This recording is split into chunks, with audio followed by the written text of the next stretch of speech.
In their previous adventures, Wallace and Gromit have faced villains as full of life and as memorable as our heroes themselves. For The Curse of the Were-Rabbit, the biggest challenge facing the Aardman animation team was building their new star, the fearsome Were-Rabbit, terror of the vegetable patch. So where did the directors Nick Park and Steve Box get their ideas? A great inspiration for the film, I think, for me, was Dr. Jekyll and Mr. Hyde. The other movies have always been a reference to film genres. The whole universal horror movie genre. It's another great genre to plunder. And what if instead of a werewolf, it was a were-rabbit? The character of the were-rabbit was a challenge because we wanted the film to be funny. That's its primary target, to make you laugh. But we also want it to be dramatic.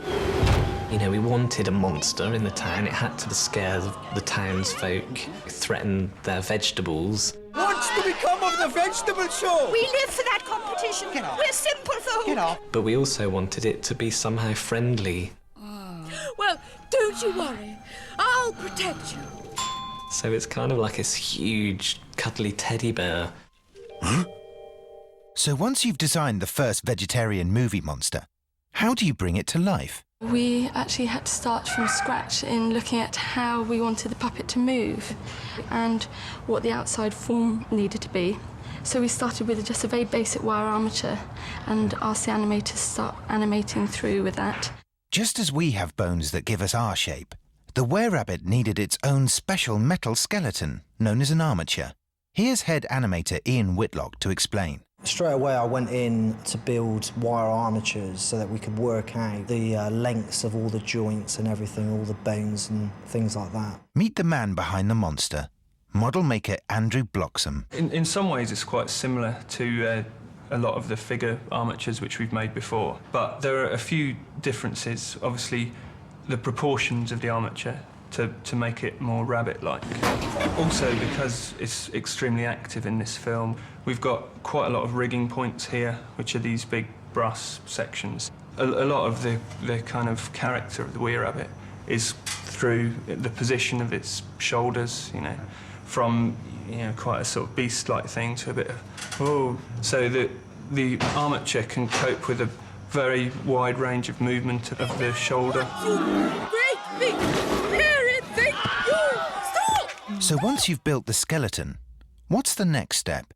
Padding is the soft material used to fill out the monster's body. Hard plastic muscle called coring helps shape the creature's limbs and has many different uses. When the animator touches the arm to move it, he doesn't have to squash the arm right down to grab the armature. It's just really to limit the amount of movement of the fur when the arm's moved. After years of making their supervillains out of plasticine, the directors wanted to give their latest creation a new, softer, more cuddly feel. But this meant that the Aardman animators were about to face a terrifying new enemy. Hey, give over! Fur.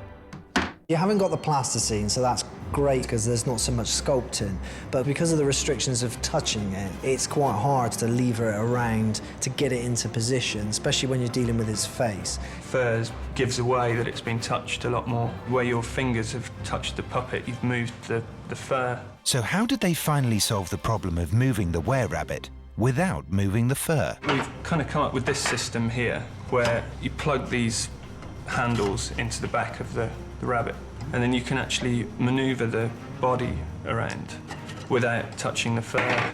This is traditional English fur fabric, which most teddy bears are made out of. It's got a very rigid backing, and for the amount of movement that we actually needed, it was far too restrictive. The model makers had to search far and wide for a solution to their furry problems.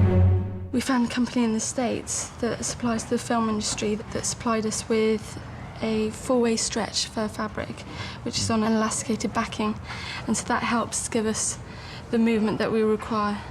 And it takes quite a while to order up. It's quite expensive, but it does move like no other material.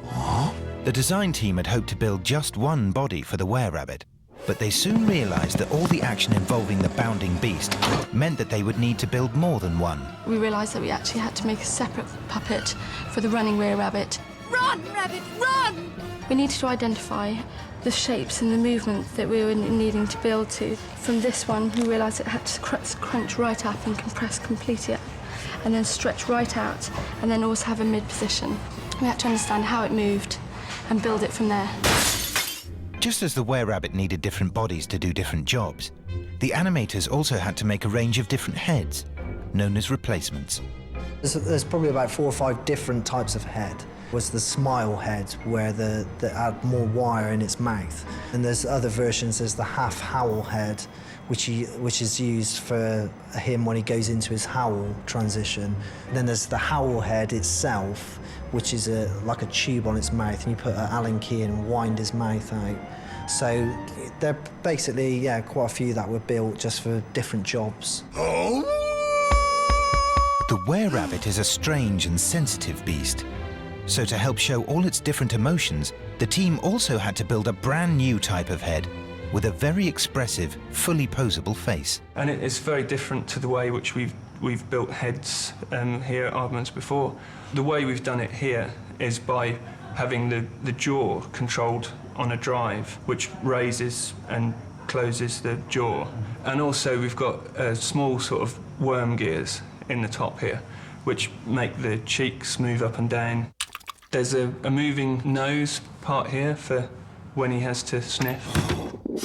The ears, which are obviously an extremely expressive part, just on ball and socket joints at the top here. Alley wire again, which is really good for that expressiveness. Just like one of Wallace's inventions, the model head had some teething problems, or eye problems to be more precise. Normally we just push the eyes into a socket and they're just held there by the kind of stickiness of the plasticine. When the brow was being pushed down, the eyes kept falling out, so we had to find another way of doing that. He's actually got magnetic eyes, which just kind of pop on there. All of that kind of helps let the animator put the face into a position without actually touching it too much. Having finally solved all the problems of bringing the were-rabbit to life, an even greater challenge bounded into view, transforming a plasticine Wallace into the furry were-rabbit.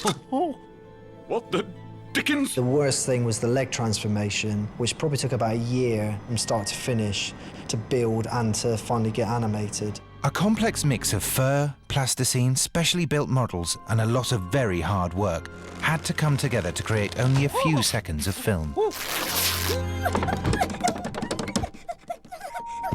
It's a Wallace leg, it's a plasticine leg, and it's all sculpted through. The foot starts off like this, first of all. It's this is a scaled-up version of Wallace's shoe.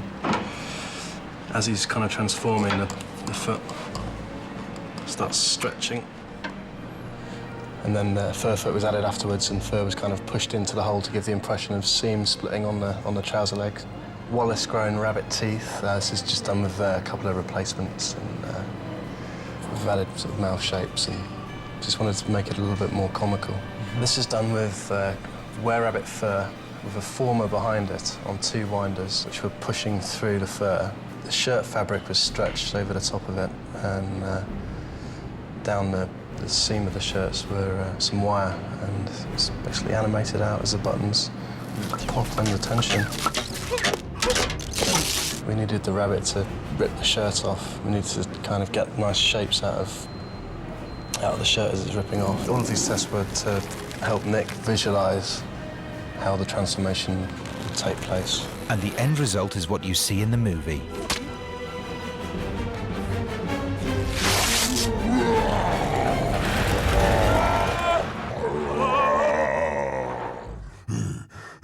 A bounding ton of garden destruction.